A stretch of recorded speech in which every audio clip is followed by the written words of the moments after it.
session, you are going to analyze GRAETZ circuit without overlap. Outcome: on successful completion of this session, the student would able to analyze a GRAETZ circuit, that is 6-pulse converter, without overlap. At any instant, two volts are conducting in a bridge, one from upper commutation group and a second from lower commutation group. The firing of next wall is in particular group results in turning off of wall that already in conduction.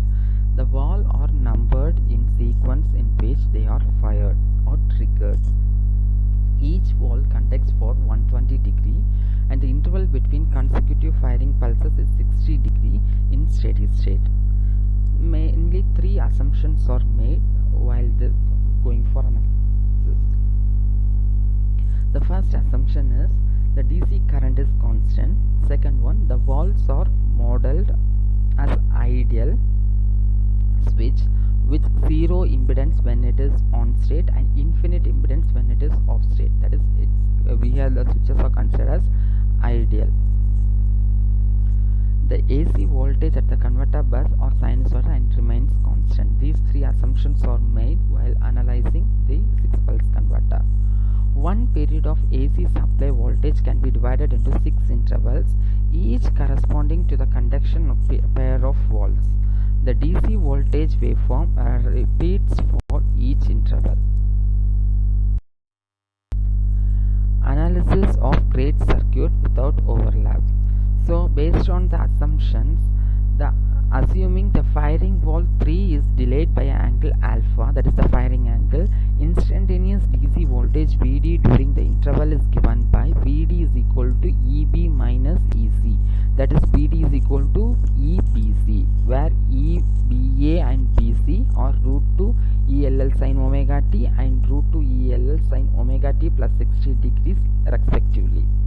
Average DC voltage is BD, which is equal to 3 by pi integral alpha to alpha plus 60 degree root 2 ELL sin omega t plus 60 degree d omega t. So on integrating, you will be getting VD is equal to VD naught cos alpha, where VD naught is nothing but 1.35 ELL. So this value is chosen as VDL D naught because it remains constant. The only parameter which varies is alpha. So in the equation 1 clearly states that on varying the firing angle, the output DC voltage can be varied. DC voltage waveform. The DC voltage waveform consists of ripple whose fundamental frequency is 6 times the supply frequency.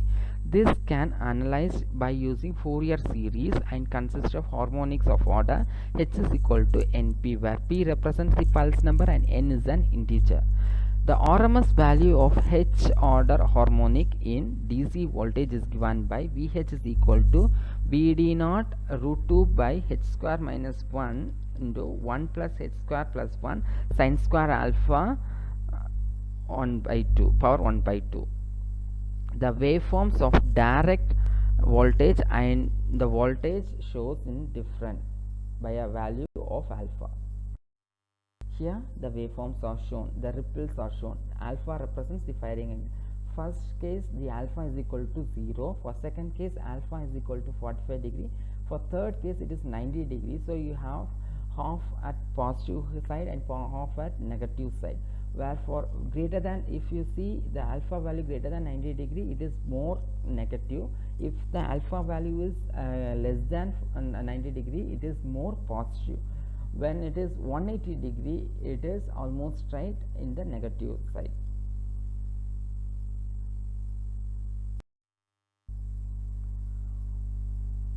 The waveform of current in valve winding is shown in figure.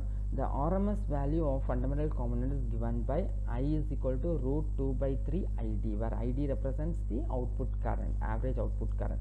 H is equal to NP plus or minus 1. Here N represents an integer and P represents the pulse number.